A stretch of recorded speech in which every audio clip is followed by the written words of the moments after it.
Ya silakan saudaraku.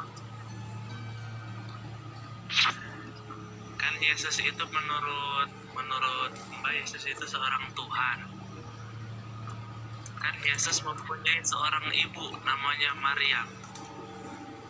Kan Maryam itu kan meninggal. Masa seorang anak tega mencabut nyawa seorang ibunya? Ya udah, segitu aja.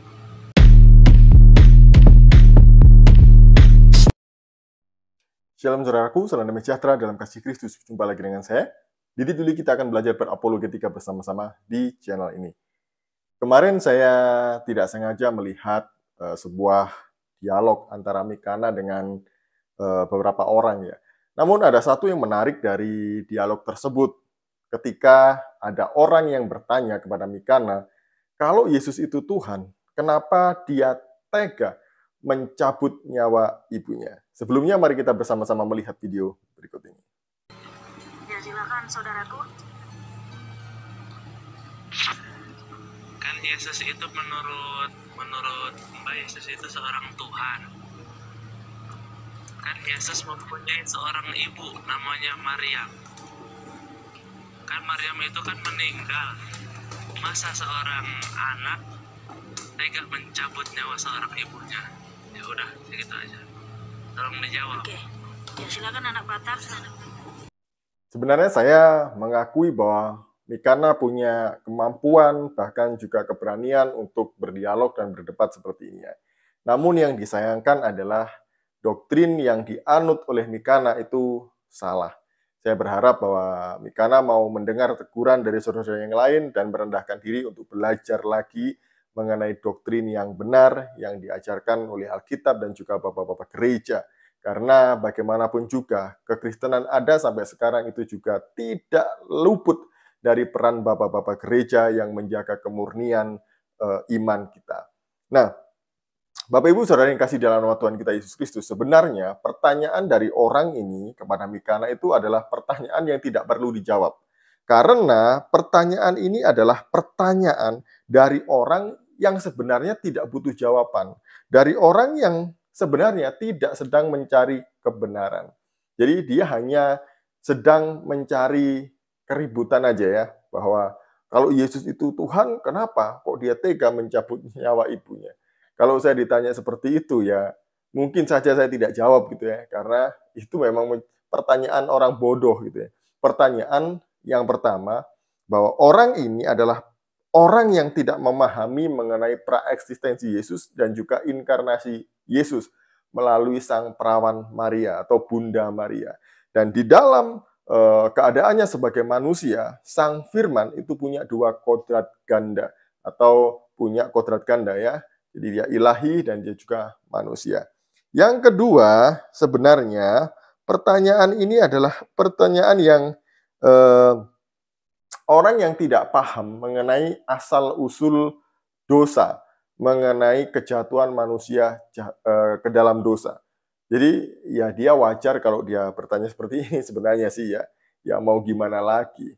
Nah, kalau kita melihat di dalam Kejadian 2 ayat yang ke-15 sampai 17 yang berbunyi demikian, semua pohon dalam taman ini boleh kau makan buahnya dengan bebas, tetapi pohon pengetahuan tentang yang baik dan yang jahat janganlah kau makan buahnya, sebab pada hari engkau memakannya pastilah engkau mati. Di sini Tuhan memberikan instruksi kepada manusia itu. Semua makanan atau buah dari pohon ini boleh kamu makan dengan bebas. Apapun itu boleh kamu makan. Kecuali, kata Tuhan, yaitu kecuali apa? Kecuali pohon pengetahuan tentang yang baik dan yang jahat. Karena ketika manusia ini memakan, pasti dia akan mati. Kenapa saya berangkat dari sini untuk menjawab pertanyaan itu? Karena kalau tidak dimulai dari sini, maka kita tidak akan paham. Seorang bapak gereja yang bernama Augustinus dalam bukunya On Rebuke and Grace, dia berkata demikian. Ketika manusia dalam keadaan tidak berdosa atau tidak jatuh dalam dosa, manusia bisa tidak mati. Namun ketika manusia jatuh dalam dosa, manusia tidak bisa tidak mati. Artinya adalah ketika manusia tetap dalam keadaan taat kepada perintah Tuhan, instruksi Tuhan di Taman Eden, manusia bisa hidup kekal, alias tidak mengalami kematian secara fisik. Namun karena manusia tidak taat, lebih memilih mendengarkan suara iblis, sehingga manusia itu jatuh dalam dosa. Ketika manusia jatuh dalam dosa, inilah manusia tidak bisa tidak mati. Artinya, kematian itu pasti terjadi dalam diri manusia. Nah, kematian apa saja yang dialami oleh manusia? Yang pertama adalah manusia mengalami kematian secara fisik.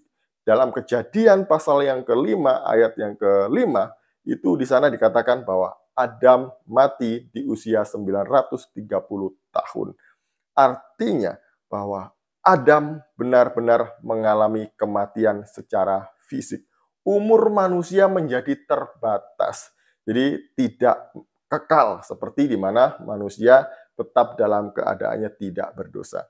Yang kedua adalah manusia mati secara roh. Manusia tidak ada rasa lagi, tidak ada keinginan untuk mencari Tuhan, untuk berhubungan dengan Tuhan. Jadi manusia cenderung mendengarkan pikirannya sendiri, hatinya sendiri, cenderung melakukan apa yang dia mau sendiri. Jadi manusia tidak membutuhkan Tuhan lagi. Disinilah roh manusia mati, tidak bisa berhubungan dengan Tuhan dan terpisah dari Tuhan. Yang ketiga adalah manusia mengalami kematian kekal. Jadi manusia akan mati selama-lamanya.